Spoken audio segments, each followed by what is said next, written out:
করছি। আমার ভালোবাসার মানুষদেরকে অনেক অনেক ধন্যবাদ জানাবো। আর অবশ্যই পিআরএম সেন্টার পয়েন্টের ওনারকে আমি ধন্যবাদ জানাবো, আমাদের পুরো টিমকে, দেবী চৌধুরানীর টিমকে এরকম একটা সুযোগ করে দেওয়ার জন্য, যেখানে আমরা এসে আমাদের ছবির প্রচার করছি। আর এই ভালোবাসাটা আমি সত্যি বলছি, আমি আমার ভেতরে রেখে দেবো, আমার নিজের মনের মধ্যে রেখে দেবো। এত ভালো লাগছে আপনাদের এই ভালোবাসার জন্য আজকে এসেছি,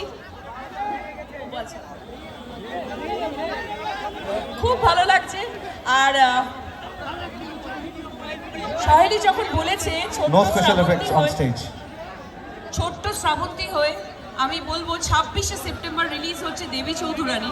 গলার অবস্থা খারাপ, সব জায়গায় প্রচার করছি, আমাদের যাত্রা জয় ভৈরবীর যাত্রা চলছে, তো বুঝতেই পারছেন গলার অবস্থা খুব খারাপ, আর তাও চেষ্টা করছি।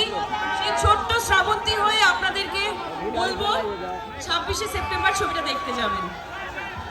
আপনারা 26শে সেপ্টেম্বর আমাদের ছবি দেবী চৌধুরানী অবশ্যই দেখবেন। Wow, wonderful. এইবার